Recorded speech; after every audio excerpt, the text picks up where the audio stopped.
5-game win streak and cost them a chance to clinch the NFC East. Here is Dak on the shutout. Any competitor never wants to get shut out. I mean, the shutout definitely hurts. The shutout pisses you off, especially when you're down there and you're down there early in the red zone. You have opportunity to score and you don't. So, yeah, 100%. We've got to find ways to capitalize and score in the red zone. And that starts there. We do that, we don't get shut out. We can't win like that. Hurting ourselves, simple as that. Playing behind the chains, penalties, sacks, whatever it may be.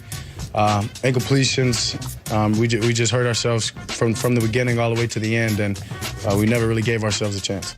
For the record, he's great at a microphone. Always says the right stuff. He's ticked off, and Patriot or Cowboy fans are ticked off. So the first thing he says when he comes to the microphone, I'm pissed. So all the Cowboy fans are like, okay, he's owning it. Right. He's mad. So Cowboy fans are mad. He's mad.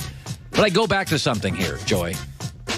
You only get upset in life if you don't match expectations. The Cowboys were underdogs in Vegas. The people that are upset this morning thought they were going to go in there with the division wrapped up, you think, and roll Indy. They were underdogs. I don't know why they thought that. I did not think that the Cowboys were going to win this game. I didn't think they were going to get shut out, but I didn't think that they were going to win this game. Yeah, this is a classic trap game. Indy's at home.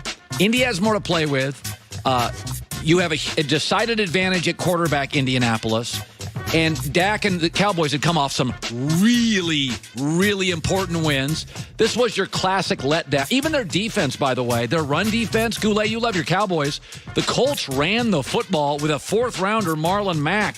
This was an effort game. Now, I still think it's hard to overcome beating Andrew Luck when I have Dak in Indy. But even their defense, just don't let expectations get you angry. No, it was a dud. But they have Tampa Bay next week, so they'll have an opportunity to wrap up the division at home against Tampa Bay, and then they have the Giants to end the season. So we'll see how the rest of the season goes for that. So LeBron had a very rough game against the Wizards last night when the Lakers played another very rare dud, second night of a back-to-back. He shot 5 for 16 from the field, missed both of his three-point attempts and half of his 6 free throw attempts. He had 4 turnovers. More turnovers than assists, 3 assists. He had the worst game of the year, probably? Yeah, and this just came one day after he had a triple-double in a win against Charlotte. Here was LeBron after the game. We're a team that's built on energy and depth, and we didn't have either tonight. I don't think we're the only team that probably will have a back-to-back like this. We just try to find a way. Obviously, tonight we didn't have our way. The positive this season is we've gotten better every week since the season started and every month. And if we continue to do that, and when April hits, we'll be right where we want to be. That's a smart quote. They've been better month to month. They're a better team every month. That's a great quote by LeBron. Last night was the classic. You could tell 7 minutes into that. Like I was watching that game on a little device, and I'm like 7 minutes into it. John Wall's on fire, and I'm like, Lakers are done. Like the Lakers' body language was bad. They just didn't come to play. No, and when LeBron's playing like that, if you don't have a superstar next to you, that's what's going to happen. I mean, it's a game against the Wizards in December. I don't think anyone's freaking out, but this is the example of you need a second guy that's going to go out there and dominate and lift everyone when LeBron is struggling like that, and he rarely struggles like that. Finally, sticking with basketball, the Knicks are no stranger to mediocrity. They have been for nearly 2 decades, and the fans have long clamored for owner James Dolan to sell the team. Please. So in a profile of Dolan from ESPN's Ian O'Connor, Dolan said he doesn't have any plans to sell the team, but he wouldn't rule it out. He said, "You hear numbers all the time. I think people have sent feelers out, but never any that were pursued. The feelers are around $5 billion, but those things, it's like stock price. It's only important if you're going to buy or sell. I could never say that I wouldn't consider selling the Knicks." And of course, this has sent everyone into a frenzy at the mere idea and possibility that he may actually sell the Knicks. I don't think he's going to sell the Knicks. Well, he's a rich guy's kid, and he likes his music, and he's not, he's a smart guy. He's a bad owner. That doesn't mean he's a bad human being. He's not a good owner. Joy, it's funny about this. Paul Allen passed away in Seattle.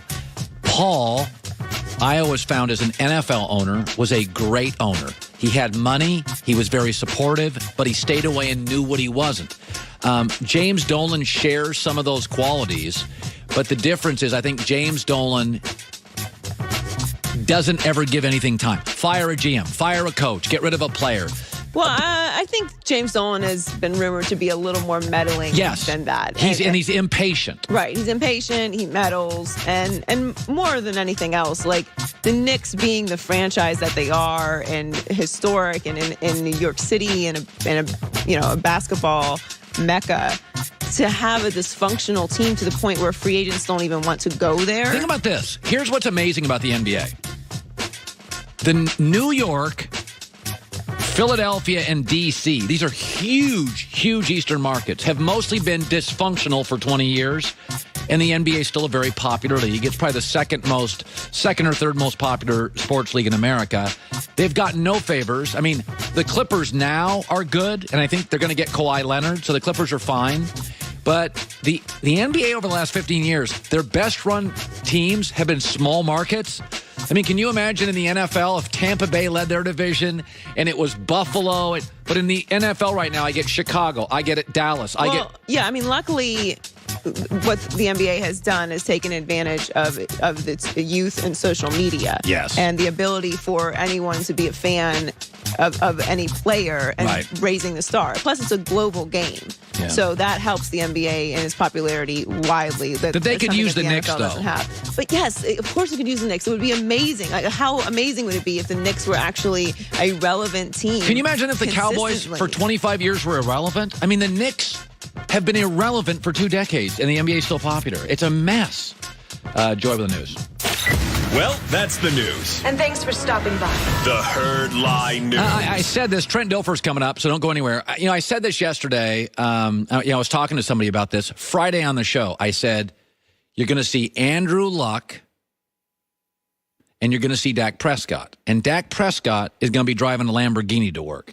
He's got a great front seven. He's got an elite left tackle, a superstar running back, a true number one. He's got Pro Bowlers everywhere. And the defense is better. And Andrew Luck's driving a Camry. He's got one really nice wide receiver who drops it too much for my taste. But Eric Ebron, his tight end, was a semi-bust in Detroit. Marlon Mack's a 4th-rounder. 2 rookies on the offensive line. Best defensive player's a rookie. And they were on full display. And Andrew Luck, 7 years in the NFL, has still never had the weapons that Dak Prescott has and completely dominated him yesterday. Is that I wish fans and sometimes the media would understand. Bucky Brooks is a former player. Bucky Brooks has a great line. He says quarterbacks are tractors or they're trailers. Andrew Luck is a tractor. He can pull a team. Dak Prescott's a trailer. Good teammates pull him. Here's Bucky Brooks on our show about a year ago.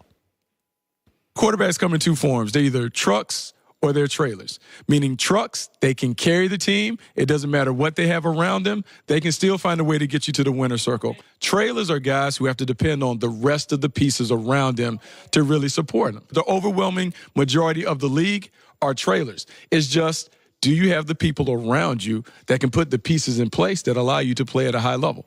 And yesterday they were parked right next to each other. The truck and the trailer were parked right next to each other. By the way, Zeke had 85 yards. That's not bad. But Dak needs more. Amari Cooper had 4 catches. That's not bad. Dak needs more. His offensive line was still better than Luck's, but one of his stars, like Zach Martin's, out. And this was a classic example. Add context to it. Lamar Jackson's 4-1 as a starter. He's got way better coaching and players than Sam Darnold does. Add context to quarterback discussions. This was a great example of a Lamborghini parked next to a Camry. And what Luck has been able to do for 7 years in this league, he just finally has an offensive line. Look at his numbers. They still need a number 2 receiver. They'll probably consider Le'Veon Bell at running back. Maybe not fit their culture. They still need, a pass rusher. They still need to be better defensively up front at linebacker. So we too often have no context to what these guys do. I like parts of Dak, but he entered this league with the best offensive line and probably the best running back in football. Luck has still never had anything close to resembling that. Trent Dilfer around the corner. When you're out during the holidays, be careful using public Wi-Fi, because just because Wi-Fi is free doesn't always mean it's secure. It may not be set up as securely as you'd hope, and hackers can get your information, and then you're in trouble. We do more things that could expose us and make us more vulnerable online during the holidays. For one, we shop online more. I just did this yesterday. We book travel online more now than ever. I booked 5-6 flights in the last 3 days. Good thing LifeLock Identity Theft Protection has the power of Norton Security. Of course, nobody can prevent all theft or monitor all transactions. But thanks to LifeLock with Norton Security, peace of mind is a gift you can give yourself this holiday season. And they make it really, really easy. Just go to LifeLock.com. Put in the code HERD.